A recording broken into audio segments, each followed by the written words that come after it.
Morning. I'm going to start by sharing something about myself. I have come curiously close to the end. And when you come close to the end and you think maybe your time's almost up, you'll never forget the way you feel right then. The way the world seems kind of far away and dim. And in my case specifically, you'll never forget who you meet there. Today I'm going to tell you a story about Lovey Alfredo, the Siamese cat. It's going to have 3 parts. The first part will be her childhood, what she went through and how we met. The second part will be her life today, what she's like as an adult and how we spend our time. And the final part, I will show you and tell you how Lovey's story is actually the story of all of us. So when I first met her, it was a very dark time in my life. I had just lost a marriage that had meant a lot to me. And so I was struggling to have faith in myself. And when my roommate came through the door, with tears in her face, she was cupping her hands like this. And I went and looked, and she had a little white cat. It was about the size of 2 golf balls, and it was almost dead. One side of its face was covered in something brown, and the first thing I thought is, something's eating into this cat's brain. And I was like, great, not only is this a dark time in my life, I have to watch this little cat die. But the girls were on duty, fortunately. They took her in the bathroom and got a steam going and tried to save her life, and they did. This is a picture of her the next day. Lovey had literally fallen in feces, and it covered her eye and given her an infection, and she was too weak and malnourished to clean it off. We became besties right away. I had fallen in metaphorical feces, and she had fallen in literal feces, so we had a lot in common. Over the next couple months, she started slowly recovering. Her eye started healing, and she started gaining a little bit of weight. Here's a picture of her at 2 months, looking more composed and healthy. As you can see, her eye is healed, and she's doing much better. But what we noticed about Lovey is that she had food desperation. When a cat doesn't get weaned properly from its mother, its survival instinct can go haywire. What this means is Lovey will do anything for food. She would sail her own mother down the river for one more bite of mechanically separated chicken.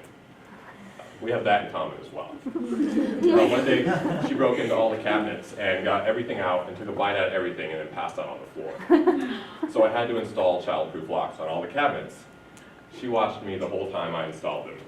And a few days later, things started appearing again. And I remember saying, there's no way she figured out how to get in those cabinets. But then one day, I walked in and caught her standing on the coffee pot, putting her paw in the same place that she always saw me put my hand in, and wiggling it around until it popped open. So I had to move the coffee pot. Despite trying to eat all our food, it was a good time. But at 4 months, something terrible happened. She got sick. We took her to the vet and got some really bad news. Something had happened in her intestines, and she needed an emergency surgery to save her life. And it was going to cost over $2,000. Of course, we were poor college students and had no money. So we took out an emergency loan with exorbitant interest rates to save her life. At this point, I wasn't going to let her die, because in my mind, she wasn't just a cat anymore. She was coming to embody everything that I was going through. So I was very rational, and I said, we got to keep her alive. And so we took out the loan, took her to the vet, and the vet said, you better say your goodbyes, just in case, because there's no guarantee the surgery will work. This is the girl saying goodbye, 4 months old, right before surgery. She's pretty doped up right here. Well, the surgery happened. It went okay. They took out 6 inches of her intestines, and she came home the next day, and we threw her a little party. She started progressing well after this, going through the normal stages of development. Sometimes I would come home, and she would just sit and stare at me. This is her kid face. This is her saying, come on, Dad, let's do something. And she'll just stare at me like that until we get up and play. Of course, a month later, she was developing more, and she was a teenager now. As you can see, she's slightly more cynical. Still happy to see me. And then a month later, she was officially a 16-year-old. This is my grumpy girl face here. But at this point in her life, Lovey became unstoppable, honestly. She began learning amazing new things. She can do 6 different tricks on command.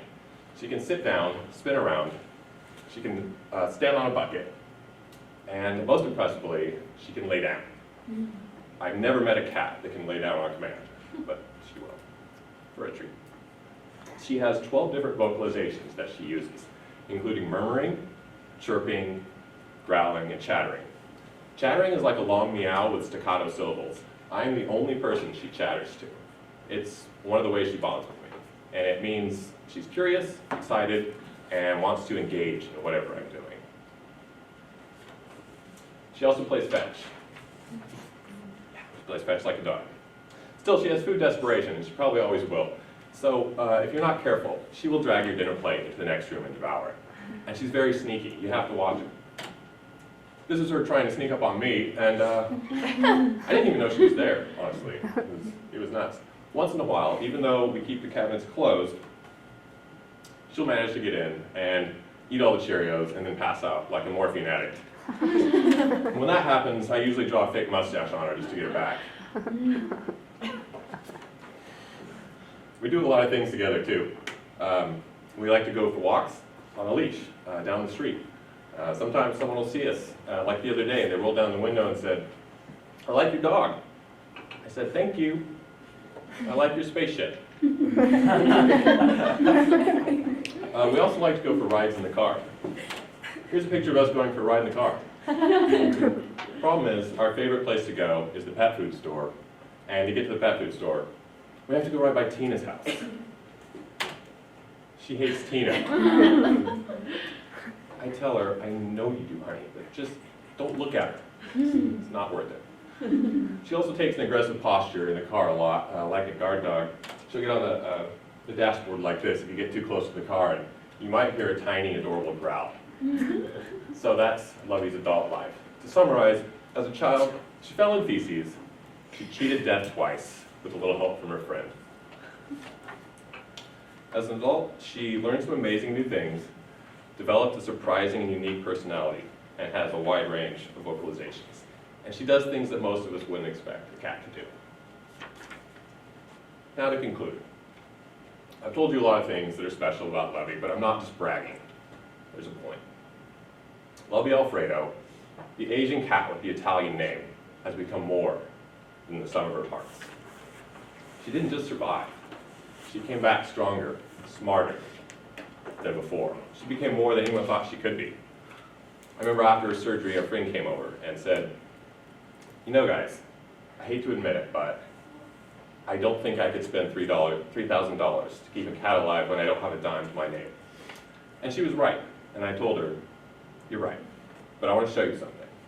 And I went over, and Lovey and I did her tricks, and then she jumped on my shoulder almost like we had planned it, and I said, "You're absolutely right. It was irresponsible. But Lovey's not just a cat. She's proof that no matter how dark things get in your life, you can fight back and become something beautiful." Now, some of you don't know yet what it's like to be close to your end.